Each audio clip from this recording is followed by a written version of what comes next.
Thomas Alva Edison विज्ञान जगत का ऐसा नाम जिन्होंने दुनिया को रोशनी देने के लिए बल्ब का आविष्कार किया। पर क्या आप जानते हैं कि एडिसन का बचपन कैसा था? क्यों उन्हें स्कूल आने से मना कर दिया गया था? और कौन से ऐसे कारण थे जिन्होंने उनको बहरा तक बना दिया था? अगर नहीं तो चलिए आपको बताते हैं। 1847 में अमेरिका के ओहियो राज्य में एडिसन ने जन्म लिया। बचपन से ही वो आम बच्चों की तरह नहीं थे। 4 साल तक भी जब वो बोलना नहीं सीख पाए तो उनके माता पिता चिंतित हुए। हालांकि कुछ वक्त बाद वो बोलने लगे थे। सब कुछ पटरी पर लौटता दिख रहा था। इसी बीच एडिसन का गंभीर रूप से बीमार पड़ना उनको भारी पड़ गया। इसमें उन्होंने अपनी सुनने की शक्ति खो दी। इसके अलावा उनके क्रियाकलाप अजीबोगरीब हो गए थे। उनको सनकी कहा जाने लगा था। एक बार उन्होंने चिड़ियों को कीड़े खाते देखा तो उनके मन में आया कि उड़ने के लिए शायद कीड़े खाना जरूरी है। इस बात की जांच के लिए उन्होंने कुछ कीड़े इकट्ठे किए, उनका घोल बनाया और अपने एक साथी से इसे पीने की जिद करने लगे। वो देखना चाहते थे कि उनका दोस्त इसके बाद उड़ने लगेगा या नहीं। यही नहीं, एक बार अंडों से चूजे निकालने के लिए वो खुद ही उन पर बैठ गए। कुछ ऐसे कारनामों की वजह से लोग उन्हें मंद बुद्धि कहकर बुलाने लगे थे। हालांकि वो एक जुझारू व्यक्तित्व वाले थे, इसलिए उन्होंने कभी खुद की शारीरिक कमियों के सामने हथियार नहीं डाले। वो विपरीत परिस्थितियों के सामने हमेशा डटे रहे। मां के प्रयास से एडिसन पढ़ने के लिए स्कूल तो गए, लेकिन महज 3 महीने तक उन्हें स्कूल से निकाल दिया गया था।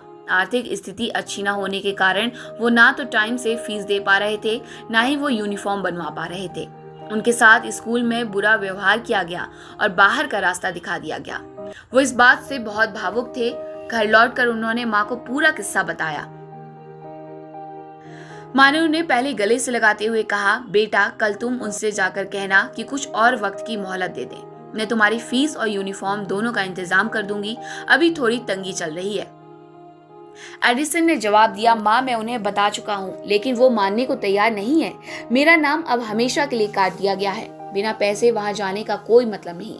ये सुनकर मां की आंखों में आंसू भर आते थे।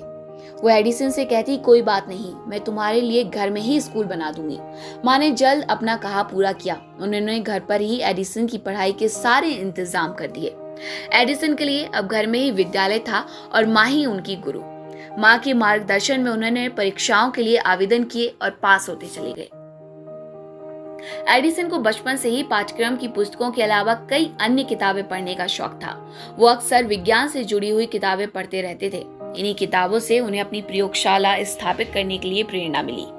इस समय उनकी उम्र महज 10 साल की रही होगी। अपनी प्रयोगशाला को बनाने के लिए उन्होंने अपने सारे पैसे दांव पर लगा दिए। आविष्कारों को लेकर उनके अंदर अलग तरह का जुनून था। जब उनके सारे पैसे खत्म हो गए तो उन्होंने ट्रेन में अखबार बेचने का फैसला कर लिया। उस समय उनके पास वही एक विकल्प था। अखबार बेचने से उन्हें जो पैसे मिलते थे वो उनसे अपनी शोध के लिए सामग्री खरीदते थे। एडिसन इस तरीके से आगे बढ़ते गए और इस तरह से एडिसन ने दुनिया को power, utilities, electric light, motion picture sound और रिकॉर्डर जैसे कई मशहूर तोहफे दिए। उनके ये सारे शोध तेजी से पूरी दुनिया में मशहूर हुए। उनके आविष्कारों में एक चीज खास थी, उन्होंने टेलीकम्युनिकेशन में ज्यादा प्रयोग किए। स्टॉक स्टीकर, इलेक्ट्रिक कार के लिए बैटरी, वोट रिकॉर्ड करने की मशीन, इलेक्ट्रिक पावर रिकॉर्डर और मोशन पिक्चर इसके कुछ बड़े उदाहरण हैं। 84 साल की अपनी जिंदगी में एडिसन के द्वारा किए गए शोध आज के किसी भी वैज्ञानिक के लिए सपने जैसे हैं। उनके नाम अपनी खोजों के लिए 1093 पेटेंट दर्ज हैं, जो काम के प्रति उनकी निष्ठा को प्रमाणित करता है। उनके जीवन का हर पहलू आज भी हमारे लिए प्रेरणादायक है। सब्सक्राइब करें हमारे चैनल देश ऑनलाइन पल्स ऑफ पीपल और बेल आइकन को क्लिक करना ना भूलें, ताकि आप अपडेट रहे हमारे नई वीडियो से।